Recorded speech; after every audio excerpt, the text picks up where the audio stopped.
intellectual property and development as a part of the fourth lecture, and it is the last lecture of this particular course, where we are going to see the relationship between intellectual property and development and different views expressed by two different types of group of economists.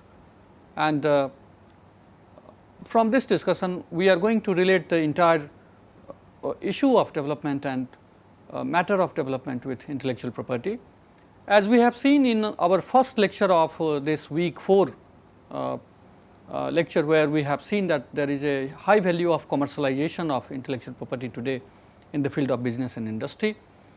And since intellectual property has commercial value and countries are fighting in case of dispute settlement body cases, we have seen that less developed countries, developing countries, they all are now having different type of disputes, in some cases related to patent, cases related to trademark, geographical indication, and we are finding that world is facing a new type of challenge where any obligation which is not as per the TRIPS agreement, if those obligations are not basically fulfilled by any developed country or developing country, then there is a huge protest, and protest in the sense that people are exposing others' problem and others' demerit in terms of really taking care of the TRIPS agreement. So, let me begin this discussion with this background, that what are basically the linkages between the economic development and intellectual property. So, the debate on the development is related to intellectual property, and the economic, social and cultural development through intellectual property right is now in a great debate today. And some argue that for developing country the protection of indigenous technology can be assured through the confirming intellectual property rights, and which is one of the major determinant of the economic growth and poverty reduction today. The debate on the development related to intellectual property has been challenged by many economists, non-governmental organizations, civil society and others, particularly in developing economy. And moreover, this will also determine the capacity and extent to which these countries can absorb the and usage of foreign technology. So, the major question which arise here is whether expanding the intellectual property regime assists the developing countries or not, especially in securing the access to the modern technologies provided by the developed counterpart, and also the channel through which the protection of intellectual property will promote growth and development in these economies, and adding for achieving the social and economic targets or not. But however, the effects of intellectual property rights on the process of economic growth and development is complex.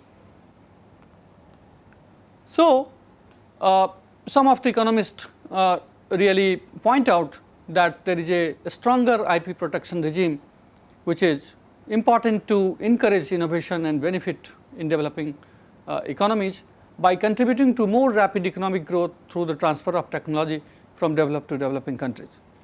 But another group of economists do argue that a stronger intellectual property right protection would neither accelerating the economic growth, nor it is facilitating the rapid transfer of technology, because it merely result in the transfer of economic profit to MNCs, and that are mostly located in the world most advanced economies like the United States and European Union.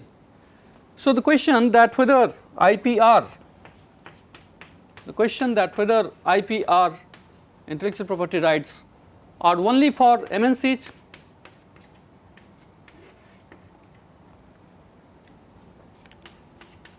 is intellectual property rights only for MNCs, or it has some other important other important role to play. So, if we see the general necessity included in intellectual property right, there are certain points which has to be discussed here that any economy largely depends on the stock of knowledge and technical advancement today. If you see the example of any newly emerging economy or even some of the developed economy, they have not developed without the stock of knowledge and technical advancements. So, global market demands successful marketing and variety of sophisticated products is really intellectual property right fulfills these requirements. If you want to really serve the global market, if you want to really produce the variety of sophisticated products without taking the help of innovation and technical advancement, and without researching on a new direction, a country cannot achieve those. So, intellectual property right is necessary, it is not unnecessary to have, but it is one of the necessary tools for a country today to really lead the global market and to really success some of the to really get certain success in the market. And for industrial and manufacturing growth also, like the services, industrial and manufacturing growth is completely now depending on the technology. So, intellectual property it promotes the export of a country and others, and to have the procure the intellectual property based products that a country is really having is very important today. So, it does facilitate countries for the competitiveness in industrial and commercial activity, and that finally leads to the growth and development. So, some of the examples are from Korea. Korean companies has developed indigenous technology with the help of intellectual property system, and some of them which have become the global market leaders today. So, in Korea we find a great a strong relationship, a strong correlation between the registration of the intellectual property, especially the patent applications, and the real GDP during 1970 to 2005, and this WIPO data suggests us that there is a positive correlation between the number of patent application and registration in Korea and the real GDP. So, what challenges developing countries are facing today? So, one of the major challenges is the greater emphasis on capacity building by merely imitation of the technology through imports. So, majority of the developing countries are becoming the market for the developed countries' technological products, and we find today that except imitating some of the technology or working on the reverse engineering, these countries are not really having enough resources and investment capacity to really look for much ahead technology compared to the technology which developed countries are having today. So, developing countries are operating with imperfect knowledge and asymmetric information of technological alternatives today. So, how the developing and the least developed economies are going to catch up with the developed economy is unknown, because we find that in the field of intellectual property right, we feel that there is an unequal world in front of us. So, intellectual property rights are the imposition by the developed countries to the developing country, and many economists and including Joseph Stiglitz and other people are emphasizing that majority of the benefits are reaching to the developed country and it is not reaching to the developing countries. So, the challenges for developing countries are export high-tech sophisticated products, factor intensive and primary products exports, and technology followers of the north. So, developed countries are facing this challenge of high export, high technological products, sophisticated products exported by the developed countries, and these countries, developing countries, are becoming the followers and the users or the importers of such sophisticated products. So, under these conditions, the innovation is becoming one of the challenge today, but theoretically development as regarded by Schumpeter as the historical process of a structural change which is driven mostly by the innovation. So, Schumpeter called innovation as the creative destruction and is crucial for the development because it is equally crucial for the competitiveness and economic dynamism. So, innovation is the key for economic development as established by Schumpeter. So, through intellectual property rights, owners of the right holder seek to exploit their legal rights by turning them into the commercial ventures. So, that is why some of the multinational corporations are good enough to exploit the market, because they are knowing the fact that for time, because intellectual property rights are time centric, and for a specific time they have a free hand to design their product, they have the free hand to design the price and to exploit the market.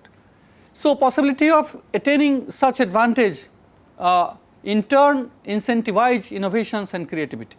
So, more you have the time to exploit the market, more you are earning the profit, more you are becoming rich, and more you are investing in the further innovations and development of that particular firm. So, however, after a certain period of time these rights expire, and then unprotected inventions and innovative works can be freely used by anyone, and it happens, and sometimes we have also seen the dual level of intellectual property rights claimed by some of the firms in the world. So, developing country can gain, some of the economists are arguing that after some time developing country can again gain the potential benefits of such innovations, because after some time these products are free to use. So, this is one of the channel of development through the growth of intellectual property rights. So, technology of transfer is seen as a part of the bargaining with the developed countries by the developed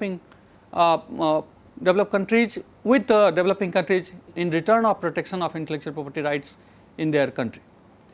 TRIPS agreement provides a number of provisions on this, and for instance, rationale of safeguarding the IP is to encourage innovation and transfer of technology, which involves developed countries to offer large number of benefits to their incorporations for their corporations and organizations to transfer technology to least developed countries. So, when we connect this technology and development, technology is a factor of production, total factor productivity will increase with the application of technology, and it was proved by the Solow model and exogenous and new growth theories. But technology intensity of export as an indicator of technological specialization is basically really building the capacity and capability of the firms today. So, what option and what growth model a country will decide, what growth model country will perform, whether they are going to perform the import substitution model or export promotion model. And Japan and the Asian tigers such as Hong Kong, Singapore, South Korea, Taiwan managed to raise their per capita income between 1950 to 1990. Moreover, Thailand, Indonesia, China, Malaysia have maintained high rate of growth for long periods and able to reduce their development gap. They all have shifted from import substitution to export promotion outward oriented development industry strategy, which includes innovation, which includes the technological improvement in the country, and we cannot really argue that without such technological innovation they could have been achieved this type of targets today. So, the long run growth in the new classical growth models is exogenous, determined by different factors. In Harrod-Domar model, long run growth is determined by the saving rates, and the Solow model is also arguing for the long run growth, which is determined by the rate of technological progress. However, these models do not explain the causes of the saving rate and the rate of technological progress. So, endogenous growth model attempted to remove this drawback by using microeconomics for developing the macroeconomic growth model, and especially when we see the interconnection between the intellectual property rights and trade, we find that technology determines the trade patterns. For example, the Burnham's product life cycle model is one of the example today, where the level of technology is a positive function of intellectual property. So, tech intensity of the exports and value capturing in the global value chains depends much upon the technology. So, there is a two-way relationship between the technology and trade seen as a highway of learning, especially under global value chains. So, further, mercantile trade itself may substantiate tech rich or tech import via imports of sophisticated machinery and intermediates. So, in 1970 onwards has witnessed the rapid increase in the commercial significance of the intellectual property rights. This was the period when IP based industries and the various economies of the world had witnessed a rapid industrialization and shift in the consumption of their manufacturing exports. So, again value added in the high technological manufacturing as well as the value of the exports increased considerably in most of the advanced economies since 1970.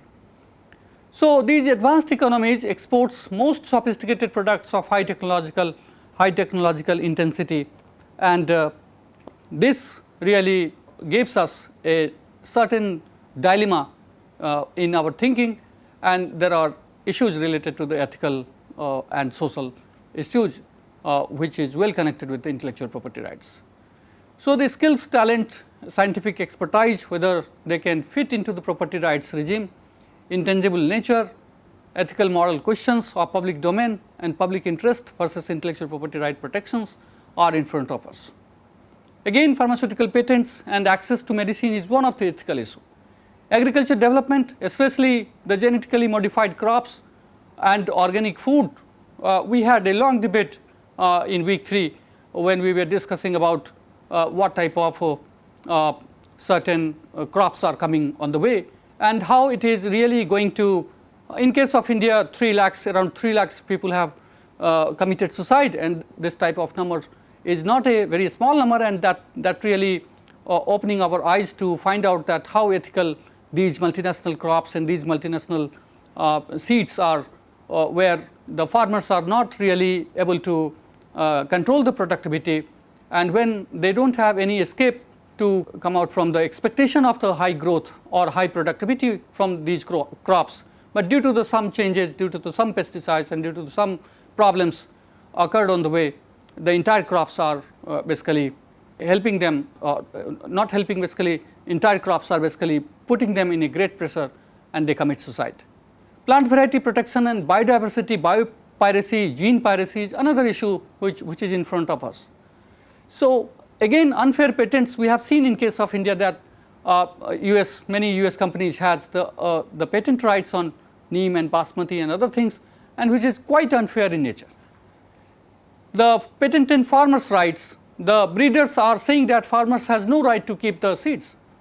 So, there is a ethical dilemma today in developing country, because developing country cannot be changing the entire occupational structure in a very short span of time. It is not so difficult, it is not so easy, because large number of population has to be shifted from one occupational structure to other occupational structure, and it is not so easy. So, the farmers' rights are under the review. Monsanto and other companies are really challenging the farmers in developed country, and in developing country different type of impacts we are finding with the entry of these high yield variety crops and seeds. Plant variety protection, biopiracy, gene piracy, unfair patents, these are all issues which and the availability of the very costly medicines. These are some of the issues which is not so easy to handle today by any developing country in the new patent regime.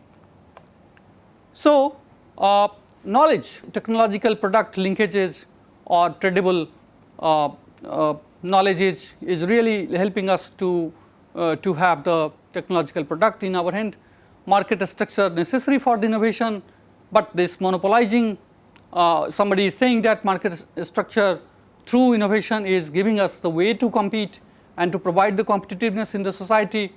Right holders, vested interest, community versus the individual, corporate entities, and the sliding balance from sui generis to the entrenched system of the intellectual property strength or weakness of the intellectual property rights. So, today we find that one way right holders are saying that because an individual has developed something, they are saying that it is my property, I have developed a new variety of rice, but they have basically worked on the gene which is already the property of the particular community or particular region, and then there is a huge fight between the individual who has developed something and the product which had a long history of, or the product which has a long tradition and generation to generation people have saved such items in a certain region. So, this ethical dilemma and the issues are really very important to connect with the intellectual property rights and development. It is true that patent protection is crucial for the economy since it leads to the invention and commercial ventures. Trademark is valuable assets which has significant economic importance for a firm since it enables the firm to establish a market position and reputation. Effective protection of trademark thus become crucial for the commercial activity in any given country. But the point is the issues which is on the way such as the copyright, which has stimulated the development of exciting local cultures and encouraging their diffusion worldwide, but we have a huge cases related to the copyright piracy also.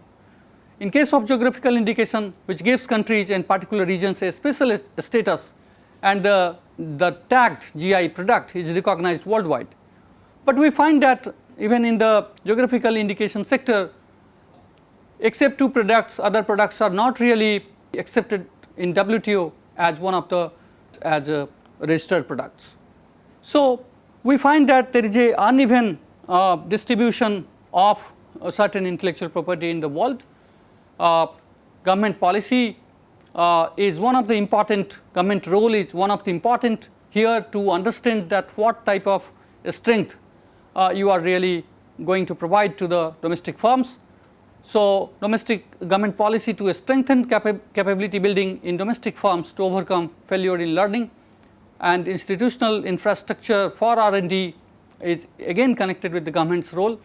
Policies to attract foreign direct investment that brings new technology is again very important point, and technology deepening that relates to the upgrading quality and technology within existing activities, and moving from technologically simple to complex activities are important.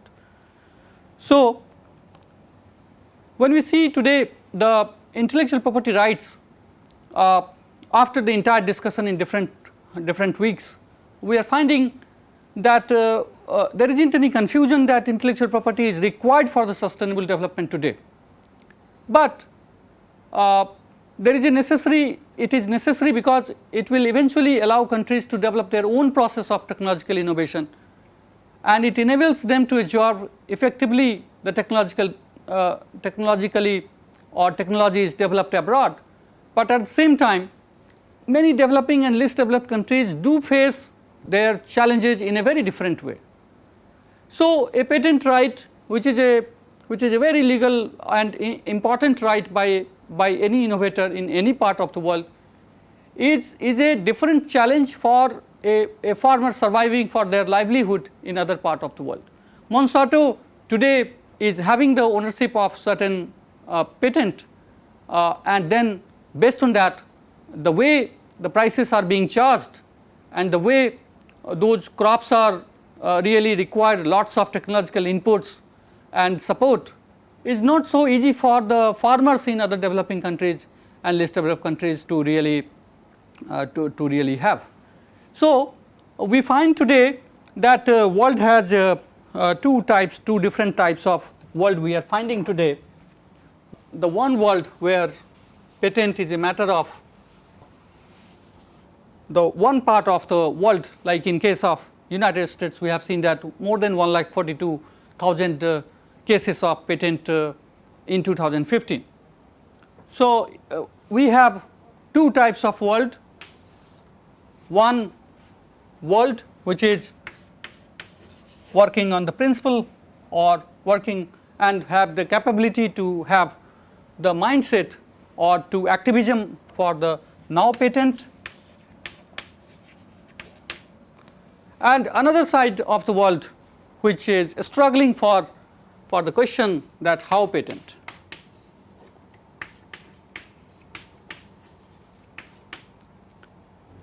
So, this side is the developed world, developed economy, and this side is the developing economy.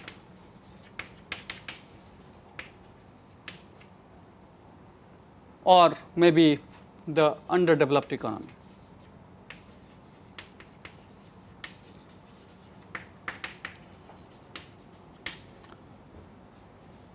So this is the condition of the world. One side is now patent, another side is how patent. One side is now we should have the right on trademark, another side is struggling for how to have trademark, because in many cases it is just few days back when India has adopted a policy to have the trademark in a very limited time, but it was a very time taking activity in India to have the trademark. So a developing world and underdeveloped world were struggling very high for how to have the patent, because patent requires lots of exercise, investment, time, and then you don't have a very fast patenting system where the large number of patent applications are still waiting for the final results. So who will run the show of intellectual property right? The question is the economy, which has all efficient tools, all mechanism to have the patent now, or to the economy which has very slow and very weak infrastructure to have the patent, which is really struggling from the question that how to have patent. So then when we have this type of two world, in one world where the patent is the question of immediate concern, and another world where the question of patent is a question of lots of if and buts, the answer to this question that who will really lead in the world of intellectual property rights and who is going to really have more growth and development is very simple to understand, because only the world which has more capability to have patent rights and other intellectual property rights, they are really going to lead us, not the world which is really struggling for how to have the patent and how to have the trademark. So I would like to stop this discussion with these observations, and these discussions you must read in detail the role of intellectual property right in development with this link. I think all these discussions and argument must be giving you a wide range of idea that how economics of intellectual property rights is going to become a very controversial and one of the most sensitive issue for the world today, and entire international trade is surrounding to these issues which is related to intellectual property right. Probably after the end of the entire course, you will be given an assignment where you will have a topic for the debate. We will try to really give you topic for the e-debate, and I will also give you the option that how you will send your inputs to the portal, and that will be the part of one of the assignment. But you all are free to have your questions on the discussion forum, and we will try to help and answer your questions on a very regular basis. Three of teaching assistant, Mr. Kumar Gaurav, Mr. Chandan Kumar, and Mrs. Mamta Kumari, Ms. Mamta Kumari, all will help you to also understand the different links, different assignments, and different questions which comes in your mind. So the discussion on intellectual property rights and the economics of intellectual property rights is not going to end with the end of these lectures, but it is just the beginning of understanding the economics of intellectual property rights. These lectures are, I think that these lectures are not enough to understand the economics of IPR, but these lectures are just going to have really going to give a beginning of thinking and rethinking on a very regular basis, especially on the issue of intellectual property right.